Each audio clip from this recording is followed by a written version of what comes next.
We're talking with Bryan Alexander, who is the Senior Fellow at the National Institute for Technology in Liberal Education. And we want to talk today about MOOCs from the point of view of liberal education.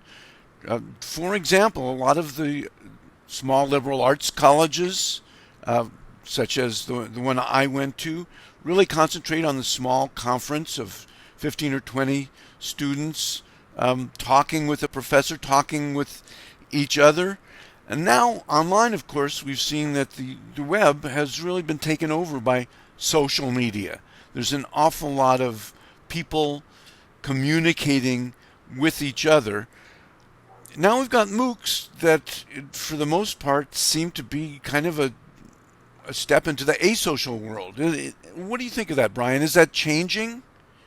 I think it changed over the past 5 years. And one of the interesting things is that MOOCs began with what we now call CMOOCs, the connectivist MOOCs, like the Connectivism MOOC from Canada or the DS-106 MOOC, Digital Storytelling MOOC from the University of Mary Washington. And those were predicated on social media. I mean, their content was usually published through blogs.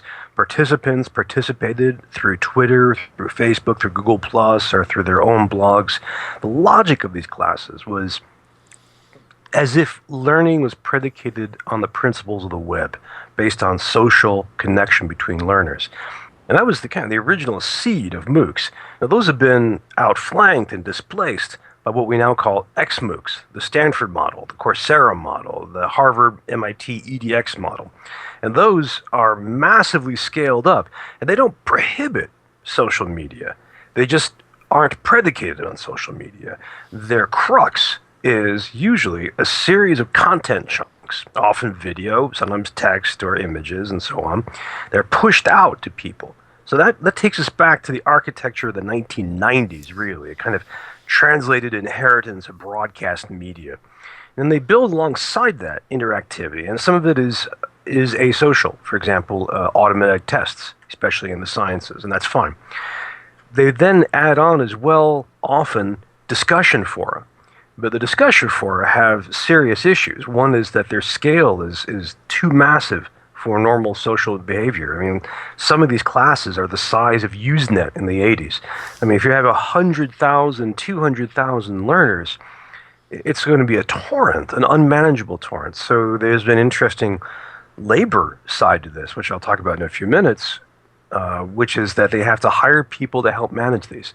In fact, I don't know if you saw this a couple of months ago, Harvard, for the Harvard X, the EDX part, asked Harvard alumni to serve as unpaid monitors for the virtual communities that they were trying to form. But these aren't really communities. I mean, sometimes they use the rhetoric of learning communities, but they're not. They're short-term. They're based on these content chunks. The X MOOCs, in short, are very different. They feel to me more like learning management systems, which aren't actively antisocial, they're just asocial. They don't have an apparatus for what we know about building communities online. And like learning management systems, they tend to be anchored on content that's pushed out. I mean, we know from research that the main use of learning management systems is to share e-reserves, is to share course documents, the syllabi, readings, that kind of thing. So to that extent, XMOOCs seem kind of retro. Or if we want to be very charitable, consider them parallel. We have this parallel universe to the world of social media, where we have asocial media like learning management systems, bank systems, financial sites, and that may be where XMOOCs are coming from. I hope that that'll change. I hope that as more and more people informally use social media to do XMOOC work.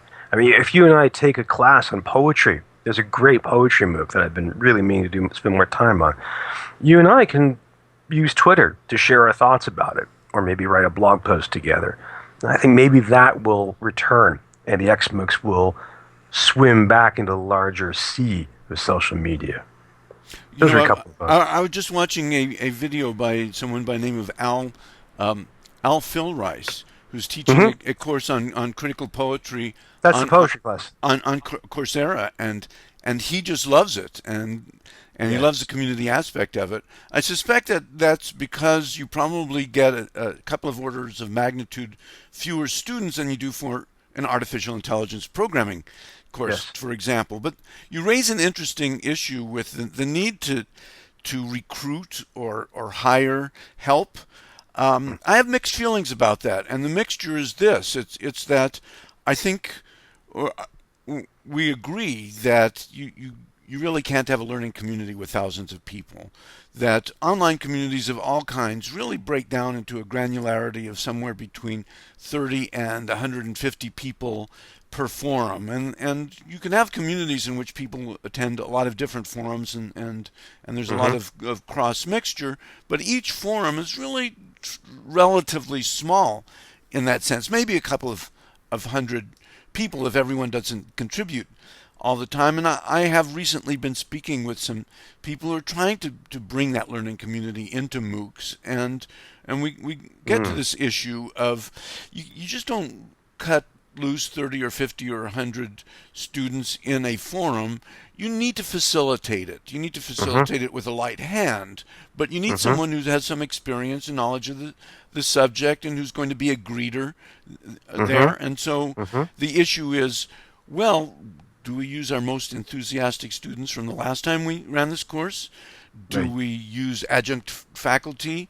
Do we hire Hmm. people? Are they volunteers? What do you think about this? I think What do you think faculty think? Paid faculty think about this? I think this is cutting in a few ways, and I want to come back to one of the numbers you mentioned. You said these top out at about 150, maybe a couple of hundred, and I think we're really seeing the Dunbar number in action. Oh You know, yeah. the Dunbar number is really a kind of hard limit, and I think that's really important. And that takes the M off of MOOC right away. I mean, you're talking about something which is basically the size of a average lecture class, maybe. I think a couple of things. I think you're absolutely right that we need to figure out a way to use human intelligence to help structure the discussion fora and make them actually productive and a good experience for people. And the tricky thing is paying for it and supporting it. There's a model for this, maybe an analogy, I think. Have you been to the Georgia Tech Math Emporium? I have not. If you're ever out there, I think you'd appreciate it for a couple of reasons. One, as a lifelong Mac fan, I think you'd appreciate going into what is apparently the world's second or third biggest Mac lab, Huh. maybe the biggest outside of Cupertino. But the other reason is the educational experiment. Here's the backstory. Georgia Tech was having an issue with teaching remedial math. It was an unpleasant class, especially for people going to a tech school, and no one liked teaching it basically, and they were unhappy with the results. So what they did was they bought a former department store across the street from campus, cleared out the interior, filled it up with Macs, stuffed each Mac with every kind of math software you could get, math tools, math tutorials, videos, the whole thing. And then around this huge space were tutors who could help you out.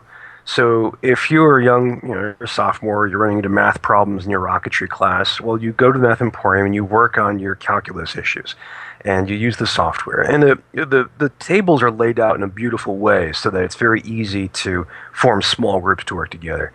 At some point, you'll run into a need that the software can't help you with, so you signal for help, and from the periphery of the room comes a tutor. And the tutor can be a very bright undergraduate, could be a grad student TA, or perhaps an adjunct, and they help you out.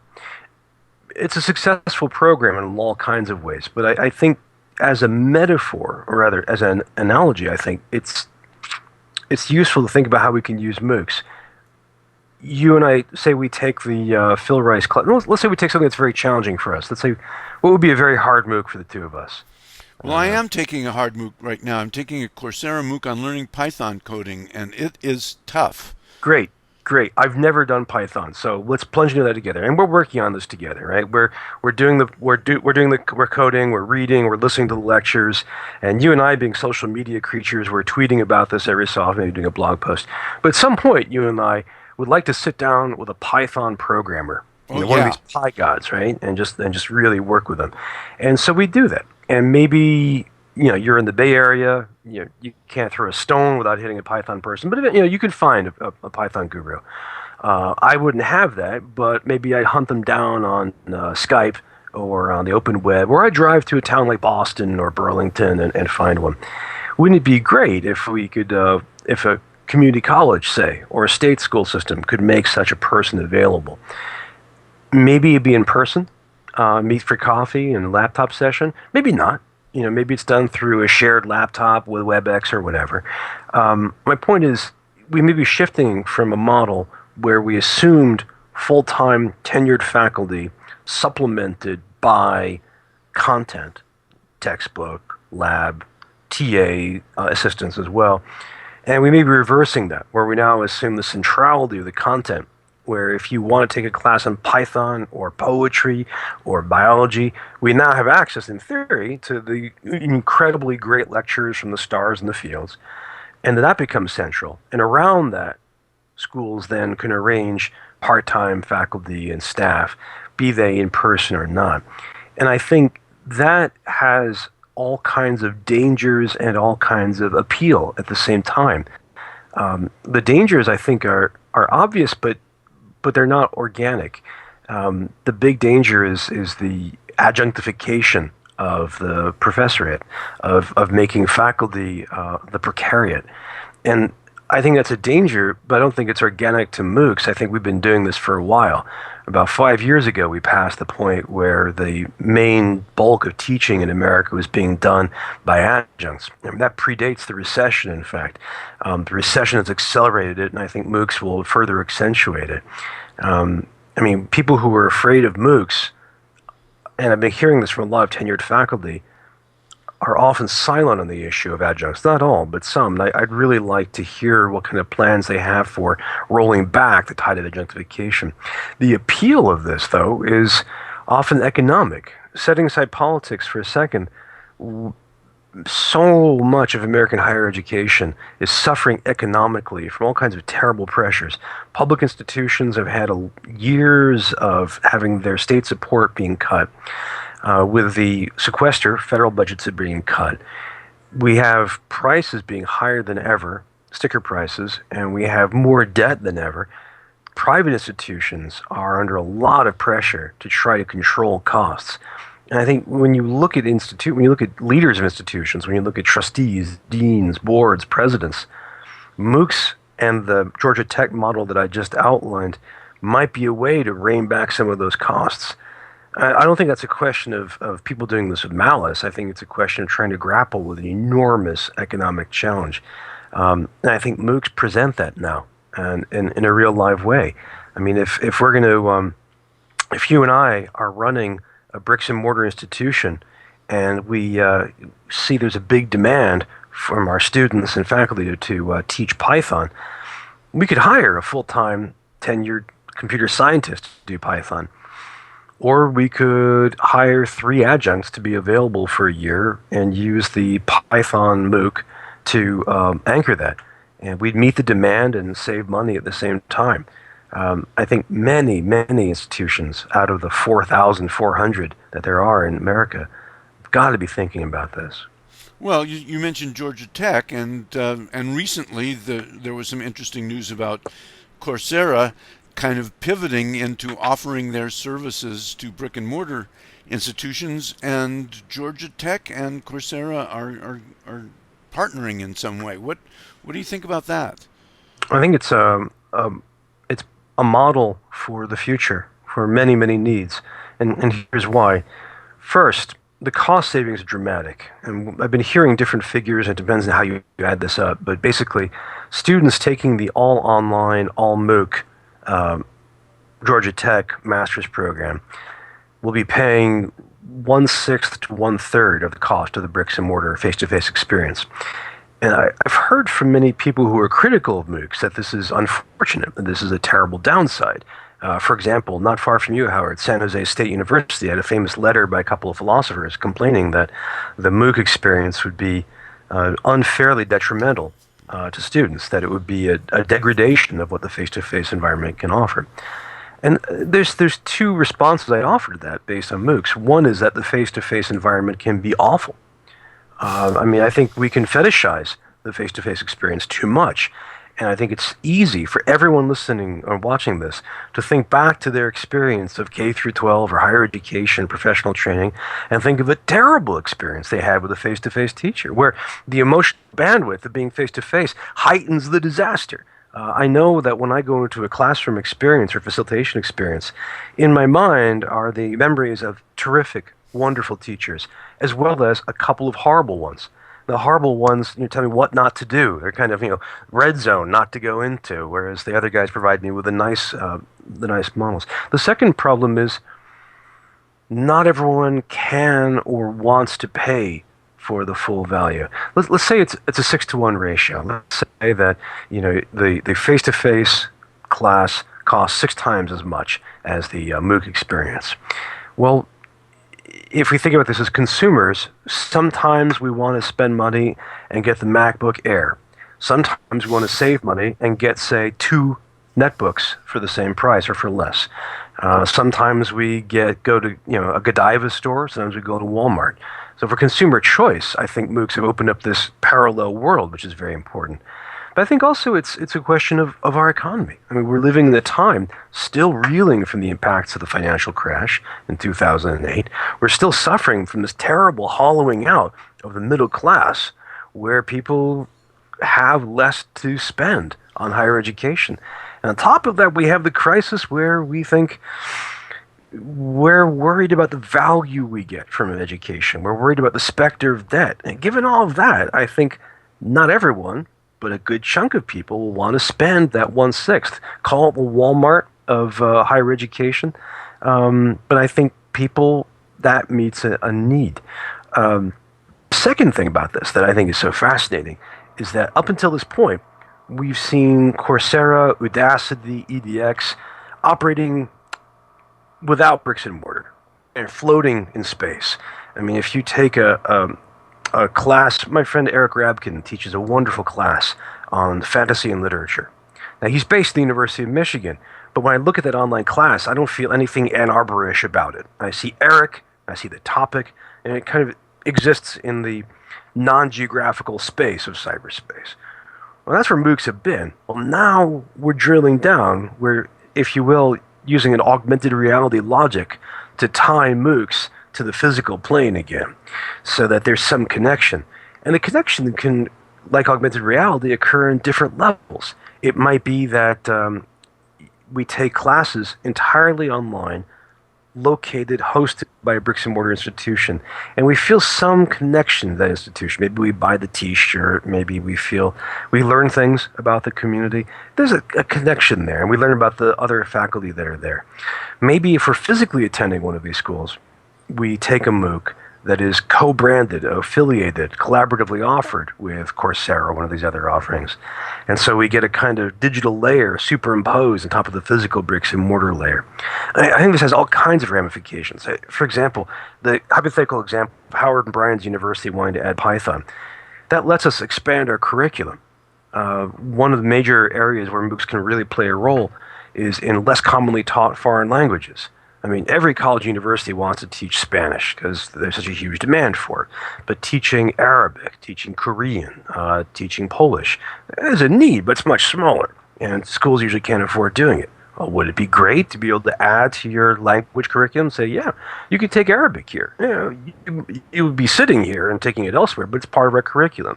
You can now count on that.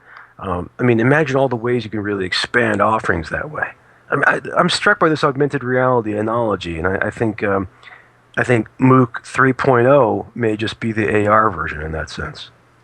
You know, I particularly like about your vision is that the discussion of MOOCs has been so polarized between the ex-MOOC and the C-MOOC people, the faculty who are alarmed by it, and the very legitimate concerns about what is lacking in it, but also, as you point out, we are in financial straits when it comes to education, and there are needs that would not otherwise be filled that MOOCs can provide. So I was going to ask you about what you see the future to be. You seem to have already kind of talked about that. Anything else you want to kind of forecast about where you think this might be going? I think two forecasts that overlap a bit.